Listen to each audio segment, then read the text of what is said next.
In this particular video, we are going to see about Upagupta written by Rabindranath Tagore, which is a very famous work written by him. Now in this video, we are going to see about Upagupta, the poetry that is written by Rabindranath Tagore. In this particular poetry, he is explaining about the reality of life to the humans with the examples of two characters, and only these two characters are traveling completely through this poem. The first character that we are going to see is Upagupta. He is a disciple of Buddha. So who is Buddha? Actually, he is the founder of Buddhism and the person who has all the good qualities such as sharing, patience, wisdom, kindness, truthfulness and determination. As a follower, Upagupta is a follower of Buddha. Upagupta also had all these characteristics. All these characters as a sharing, he was very patient, wisdom, truthful and determined person. So from the beginning of the poem till the end of the poem, he is showing his tender kindness towards everything. The next character that we are going to see is Vasavadatta, who is a famous dancer in a small town called Madura. She is a very beautiful girl. She was a very proud of her own beauty, wealth, everything. But at the end of the poem, she also learns a lesson. So this is what the Tagore is trying to convey to the readers, that the reality of the life. Now we are going to see about the poetic lines of the poem Upagupta, the first 4 lines. Here are the poem lines. Upagupta, the disciple of Buddha, lay asleep in the dust by the city wall of Mathura. Lamps all out, doors were all shut, and stars were all hidden by the murky sky of August. So first of all, I would like to explain the first 2 lines for you. Upagupta, the disciple of Buddha, lay asleep in the dust by the city wall of Mathura. So here we are talking about Upagupta. The Upagupta, who is a disciple of Buddha, is lying down, or he is sleeping in a city. What is a dust by the city wall? So he is where he is lying. He is lying in the city called Madura. Lamp all are out, doors all shut, and stars were all hidden by the murky sky of August. So here he means that it is a dark night, and all the doors are shut and all the stars were hidden. So hidden in the sense, hidden no, because murky sky, here they are mentioning the word called as murky sky. It is dark and gloomy, especially due to the thick mist. That is the meaning of the particular word called murky. So dark and gloomy, especially due to the thick mist. So so what actually the author is telling is that Upagupta, who is a disciple of Buddha, is laying down in a small village where it is a dust. It is full of dust, and he is laying down in the city wall of Mathura. Everything is closed over there. That is what they are mentioning as lamp all are out, doors all are shut. So that means doors all are shut, and even the stars in the sky is also hidden because of the misty and gloomy mist. Okay, because of the dark and gloomy mist in the month of August. So in the month of August, how the situation will be, just imagine. It will be somewhat very very dark. So that is what the author is explaining in the first 4 lines. Now we are going to see about the next lines. whose feet were those tinkling with anklet, touching his breast of a sudden. He woke up, started, and the light warmth of a woman's lamp fell on his forgiving eyes. So let us see now the first two lines. Whose feet were those tinkling with anklets. Tinkling in the sense, tinkling, the meaning of tinkling is make or cause to make or light or a clear ringing sound. What it is called? It is called as a clear ringing sound with anklets. So Upagupta, he is able to hear the tinkling sound of the anklet touching his breast of a sudden, no, he was suddenly shocked by seeing that, by hearing that or by seeing that. He woke up startled. The meaning of startled is a feeling or shocking sudden shock, showing sudden shock. So he was really suddenly shocked. Who is he mentioned? He here is mentioned as Upagupta. He woke up startled and a light from a woman.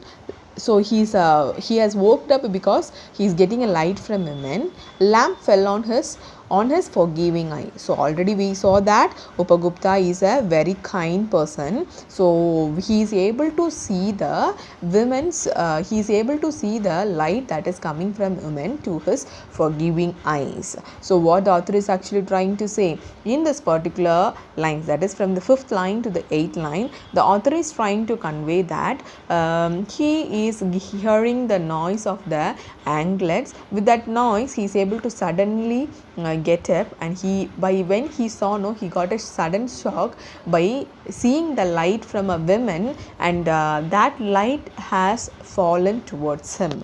So this is what he is explaining from the 5th line to the 8th line. The next lines are: it was dancing girl, started with jewels, wearing a pale blue mantle, drunk with the wine of her youth. She lowered her lips and saw the young face, utterly beautiful. So here it was a dancing girl started with jewels.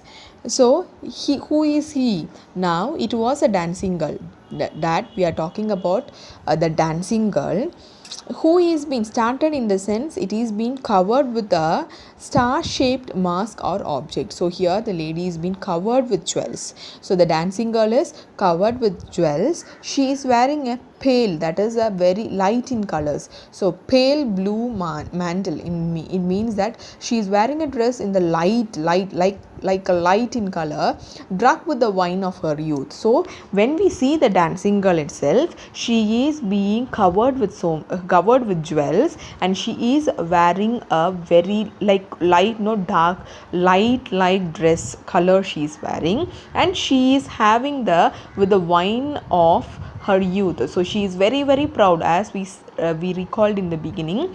She is very, very proud of her youth. Okay, so she is very, very proud of her youth, and and she lowered her lamp and saw young face to ancestral beautiful. This means that the author she, the dancing girl, she is lowering her lamp, the lamp light, she is lowering it down, and she has showed her young face to whom? To the to whom she is showing? She is showing her face to the Upagupta. So in this particular line, we are here the author is actually describing about the dancing girl. The dancing girl, who is covered completely with the jewels, and she is wearing a light dresses, and she is being very proud of her youth, that the author has mentioned, drunk with the wine, and she has lowered her lamp. She is lowering her lamp, and she is showing her young face to whom? To Upagupta.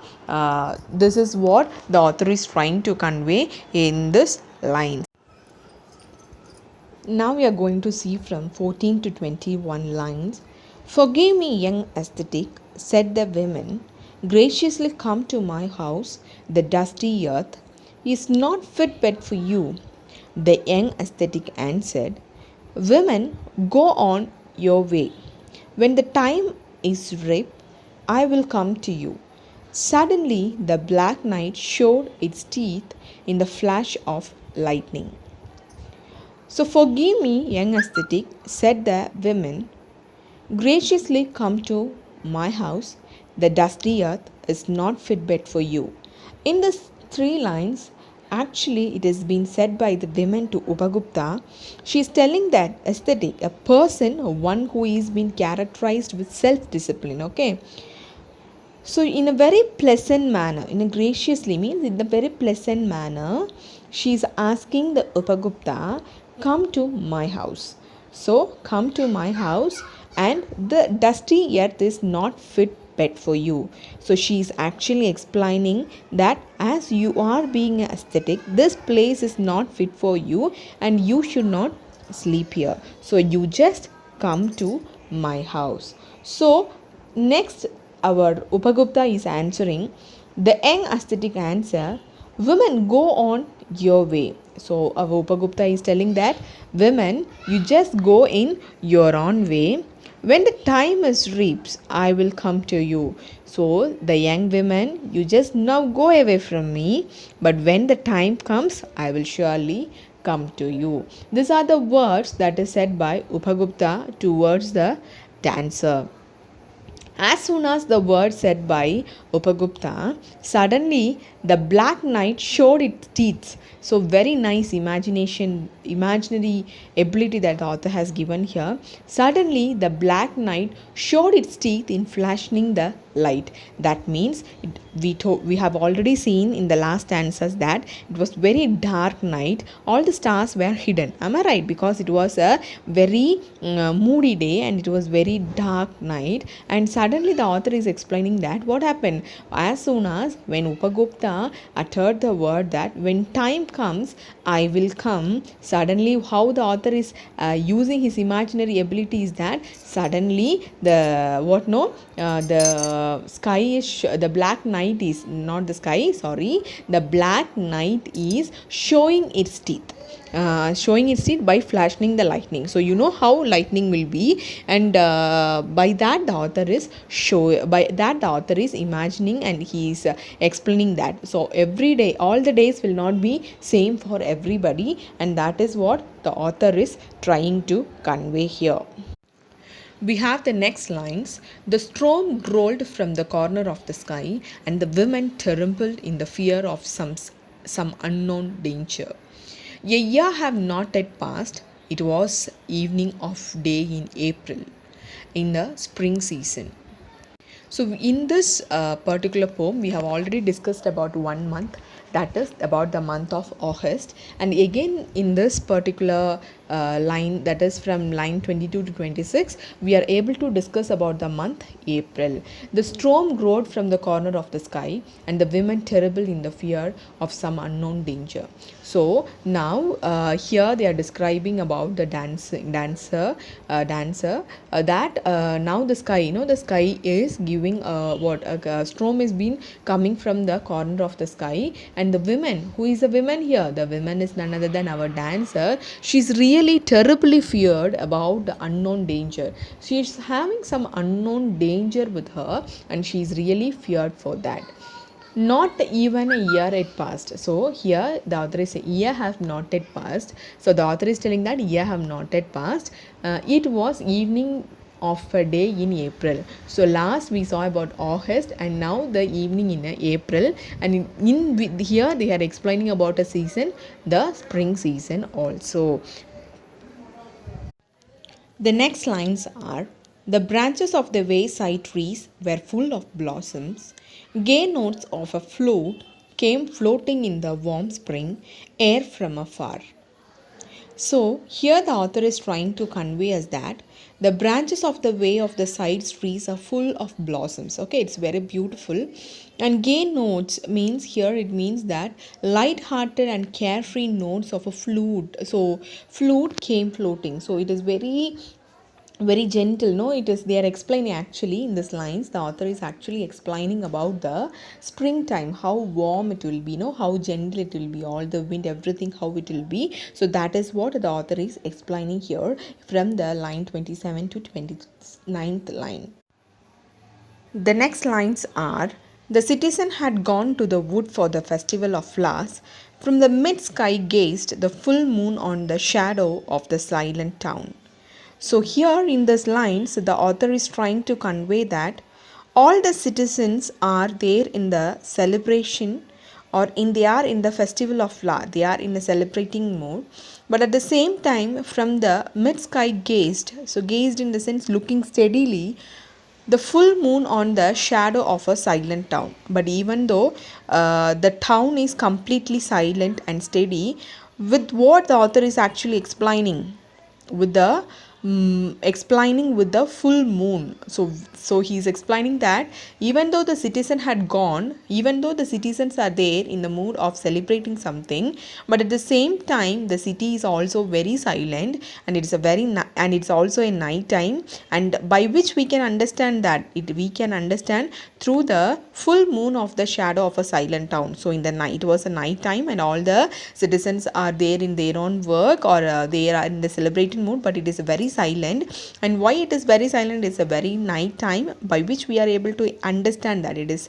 here the author is actually telling us about the full moon shadow of a silent town. So here the full moon is showing the sad shadows of the silent town. So by this we can understand that the town is very silent and it was a night time. The next lines are: the young ascetic was walking along the lonely street, while overhead the love-sick coals uttered from the mango branches their sleepless plans. Upagupta passed through the city gates and stood at the base of the rampart. The young ascetic was walking along the lonely street. Who is the young ascetic here? It is none other than Upagupta. He was walking along in the lonely street. So in the last few lines itself, when we are discussing about the last lines, we try to understand that what the city was very silent and it was a night time too. So here the author is telling that the young ascetic was walking along in the lonely street. They were walking in the lonely street while it was overhailed with the love sick of cools uttered from the mango branches, their sleepless plants. So here the cools is nothing but it is a name of a bird or a type of a cuckoo bird. It is a type of an Asian cuckoo bird, and it is trying to utter something from the mango branches. It is trying to complain. It is trying to plant in the meaning a complaint. So it is trying to make a complaint. So Upagupta passed through the city gates. So who is passing there? Upagupta, our young ascetic, is passing through the way and stood at the base of the rampart. So where he is standing at the base of the rampart. Rampart in the sense walled city. So the city is completely walled, and he is standing at the stood at the base of the rampart. So now our Upagupta has entered back into the city. The next lines are: was that a woman lying at her feet in the shadow of the mango groves, struck with the black pistols, her body spotted with the sore of smallpox. She had been hurriedly removed from the town to avoid her poisonous contest. So here the author is telling that was that a woman lying. So the Upagupta is saying that is that a woman lying in the shadow of a mango tree. So is the woman lying over there and struck with the black. So she is actually having many spots in her body that she is suffering by a smallpox. She is suffering by a certain disease, and she had been hurriedly removed from the town. So what happened actually? The people from the town had removed her suddenly from the town to avoid the spread to others. So this is what the author is trying to convey to us, that Upagupta is able to see a woman lying down in a mango under the shadow of mango tree, where he is able to find that woman is been suffering so much with the what actually he is suffering. He is actually suffering with the small sores because of smallpox, and she had been hurriedly, so she has been very fastly removed from the town to avoid the spread among the people. The next lines are: the ascetic sat by her side, took her head on his knees, and moistured her lips with water, and smarted her body with the sandal blooms. Who are you, merciful one? Asked the women. The time at last has come to visit you, and I'm here, replied the young ascetic. So the ascetic sat by her side to took her heads in his knee. So here our Upagupta has sat nearby to the women. So who is sat nearby to the women? Here who is the women? The women is none other than the dancer. So who was very much proud about her own youth. Okay, so took her and made her head to lay on his knee and moistured her lips with water. So he has given some water for her, and after that he has applied some moisturizer to his body also. So she who is she here? The women, the dancer, who are you, merciful one? She is asking, who are you, the merciful one? Then Upagupta answered that the time at last has come to visit you. So once, do you all remember when once our dancer called Upagupta to come and lay? You are not supposed to lay in this muddy place. She has said to Upagupta, and that time what Upagupta replied, when time comes, I will surely come to you. So this is the answer that is given by Upagupta to the women. So now Upagupta is telling to the women, the right time has to come to visit you, and that is the reason why I am here. So this is the answer that is said by Upagupta, and this is the summary of the poem Upagupta written by Rabindranath Tagore. Line by line summary of the poem Upagupta written by Rabindranath Tagore. We are going to see the analysis of the poem Upagupta written by Rabindranath Tagore. In this first point, what we are going to discuss is that imprints of sensual pleasure. Imprints, in the sense, it is nothing but lasting for a limited period of time, a factor that may last only for a limited period of time of a sensual pleasures is nothing but a small enjoyment. Okay, so here the author is telling that whatever the enjoyment you have, whatever the fun factor you have, what all the enjoyments in life you have, that is everything is only for a limited time, that cannot long last. So the life has to change. So that is the one main theme that they have discussed, or the main analysis part we have to see in this particular poem. The next point is that attachment of material pleasure. So in this poetic line also, the author has explained that the dancing women has come with the more jewels, with the decorative dresses, even her dress was like a light in color, everything he has explained. But finally what happened to the woman? She was laying down in the dusty earth.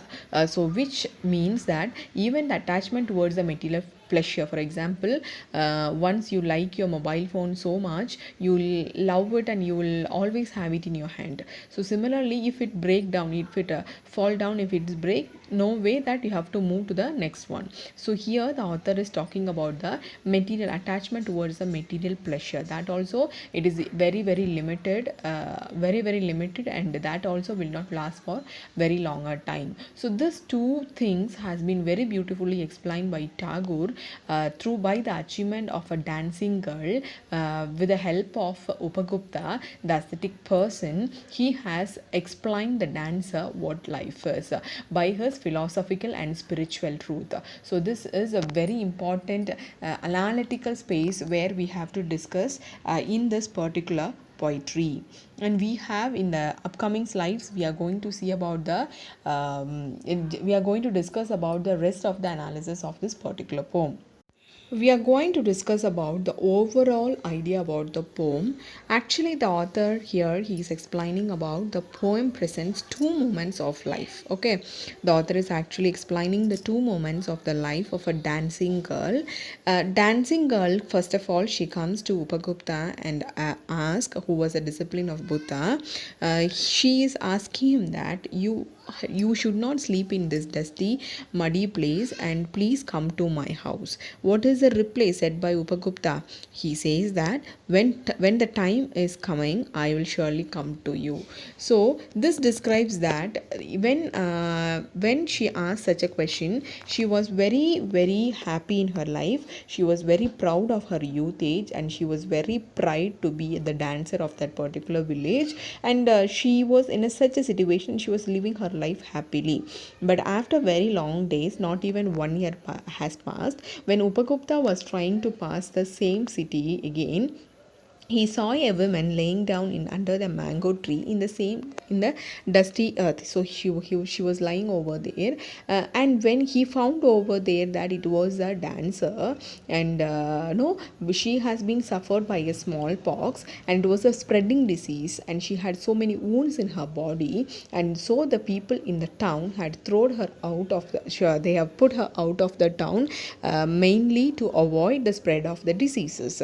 So when Upagupta came near to her, and he has gave some water for her, and also he have moisturized all the wounds, and then the dancer asked her, "May I know who you are?" So then the Upagupta answered that, "When the time is rips, I will come. Now the time has come to reach you." So this was the answer that was given by Upagupta. So here the author is trying to convey us is that everything we will have ups and downs in our life. We will have positive side and the negative side. We the humans has to get adopted with the positivity. At the same time, we should also get adopted with the negativity. So we should not think ourselves that everything is permanent and steady in this world. So please set your mind, students, that this is a message not only for the dancer, but also this is a message for all of us, that we have to understand what we have to understand. We have to understand that in the life nothing is permanent. So we should not have more pleasure towards anything. We all have to be ready to get adopted to any kind of situation. So that is the my opinion, and at the same time opinion of Rabindranath Tagore. Thank you for listening this video.